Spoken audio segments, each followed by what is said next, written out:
Dharapuram BJP அரசு தவறு செய்வதாகவும், ஒரு குறிப்பிட்ட மக்களுக்கான, மதத்துக்கான, மொழிக்கான அரசாக பிஜேபி அரசு ஒருமையில் இருந்து தனிமைப்படுத்திக் கொண்டு ஒரு சார்புடைய அரசாங்கமாக செயல்படுகிறது என திருப்பூர் தெற்கு மாவட்ட காங்கிரஸ் நல்லிணக்க நடைப்பயணத்தில் காங்கிரஸ் தேசிய செயலாளர் சூரஜ் ஹெக்டே பேட்டி. திருப்பூர் மாவட்டம் தாராபுரத்தில் திருப்பூர் தெற்கு மாவட்ட காங்கிரஸ் கட்சியின் சார்பில் அக்கட்சியின் தெற்கு மாவட்ட செயலாளர் வழக்கறிஞர் தென்னரசு தலைமையில் நல்லிணக்க நடைப்பயணம் இன்று தொடங்கப்பட்டது. அதில் காமராஜபுரம் பகுதியில் தொடங்கிய பேரணியில் காங்கிரஸ் தேசிய செயலாளர் சூரஜ் ஹெக்டே கலந்து கொண்டு பேரணியை தொடங்கி வைத்தார். காமராஜர்புரத்தில் இருந்து கோவை சாலை, அரசமரம் சாலை, சின்ன கடைவீதி, பெரிய கடைவீதி, பூக்கடை கார்னர் வழியாக நாதஸ்வர மேல தாளங்கள் முழங்க காங்கிரஸ் கட்சியினர் 500க்கும் மேற்பட்டோர் தலையில் தொப்பி அணிந்தும் கையில் காங்கிரஸ் கொடி ஏந்தியும் பாஜக மோடி அரசிற்கு எதிராக கோஷமிட்டு வந்தனர். அதன்பின் பழைய நகராட்சி அலுவலகம் முன்பு உள்ள காந்தி சிலை முன்பு பேரணி நிறைவடைந்தது. இதன்பின் அண்ணல் காந்தியடிகளாரின் திருவுருவ சிலைக்கு மாலை அணிவித்து மலர் தூவி மரியாதை செலுத்தினர். அதேபோல கர்ம வீரர் காமராஜரின் புகைப்படத்திற்கு மாலை அணிவித்து மரியாதை செலுத்தினர். அதன் பிறகு காந்தி சிலை முன்பு அமைக்கப்பட்டிருந்த பொதுக்கூட்ட மேடையில் நின்று கொண்டு காங்கிரஸ் வாழ்க, காங்கிரஸ் வாழ்க என கோஷமிட்டனர். அப்போது திருப்பூரில் அகில இந்திய காங்கிரஸ் கட்சியின் தேசிய செயலாளரும் கர்நாடக மாநில பொறுப்பாளரும் கோபிநாத் பழனியப்பன், நகர தலைவர் செந்தில்குமார், காங்கிரஸ் செய்தி தொடர்பாளர் முருகானந்தம், வட்ட தலைவர் முத்துக்குமார், அசோக் ஹக்கீம் உள்ளிட்ட காங்கிரஸ் நிர்வாகிகள் உடனிருந்தனர். அதன் பிறகு காங்கிரஸ் தேசிய செயலாளர் சூரஜ் ஹெக்டே செய்தியாளர்களிடம் பேசியபோது, தாராபுரத்தில் நடைபெற்ற நல்லிணக்க நடைப்பயணம் என்பது காந்திய கொள்கை வழியில் காங்கிரஸ் கட்சியினர் அகிம்சை, சத்யா, பிரம்மச்சாரியா, சுதேசி மற்றும் தீண்டாமையை நீக்குதல் போன்ற கொள்கைகளை கொண்ட கட்சி. ஒரு கட்சி ஆட்சியில் இருக்கும்போது ஜாதி, மதம், பேதம், மொழி, இனம் பார்க்கக்கூடாது. அப்படி இருப்பவர்களே இந்தியர்கள் என காந்தியடிகள் கூறினார்கள்.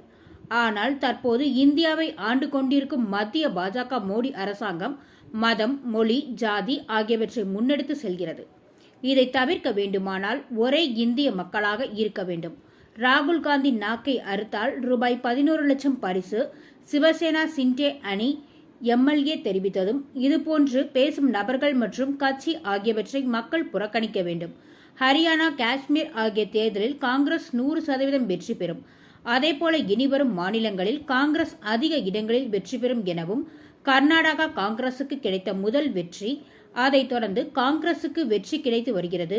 குறிப்பாக திருப்பூர் தெற்கு மாவட்ட காங்கிரஸ் தெற்கு மாவட்ட தலைவர் தென்னரசு நல்லிணக்க நடைப்பயணத்தை சிறப்பாக செயல்படுத்தி இருக்கிறார். அவருக்கு காங்கிரஸ் கட்சியின் சார்பிலும் எனது சார்பிலும் அன்பும் நன்றியும் தெரிவித்துக் கொள்கிறேன் என இவ்வாறு தெரிவித்தார்.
மைக்கா பண்ணுங்க.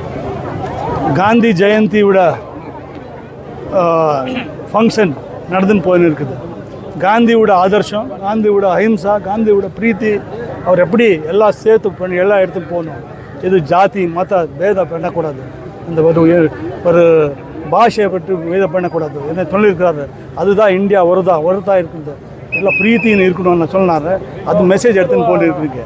பட் இப்போ என்ன நடந்துன்னு இருக்குது அக்ராஸ் இந்தியா, ஒரு பாஷை ஒரு பார்ட்டி என்னென்ன சொல்கிறாரு. ஆளோட டங் கட் பண்ணணும், நாக்கு கட் பண்ணணும். இன்னொரு சொல்கிறாரு அவர் எடுத்துடணும், ஃபினிஷ் பண்ணிடணும். அவர் அந்த பாஷை பேசுகிறாரு, அவர் இந்த ஜாதி இருக்கிறாரு, இந்த கம்யூனிட்டியில் வராரு. இந்த மாதிரி பிரித்து அரசியல் பண்ணியிருக்காரு. இது ஒழுதில்லை. இந்தியாவுக்கு என்ன வேணும், வரும் இந்தியா எல்லாம் சேர்த்து சகோதரி மாதிரி இருக்கிற இந்தியா. அதுக்கு தான் நான் இந்த ஒரு பதயாத்திரை எடுத்துன்னு இந்த மாதிரி பேசுகிற ஆள் இருக்கிறது ஆகுறதில்லை. மக்கள் பார்த்துன்னு இருக்கிறாரு, கரெக்டு அவரோட ஆன்சர் கொடுக்குறாரு. ஏதாவது கொஸ்டின்ஸ் இருக்கா? திருப்பூர் தெற்கு மாவட்ட நல்லிணக்க பயணம் எப்படி சார் இருந்துச்சு? திருப்பூர் தெற்கு மாவட்ட நல்லிணக்க பயணம் ப்ரோக்ராம் எப்படி இருந்துச்சு? ரொம்ப நல்லா இருந்தது.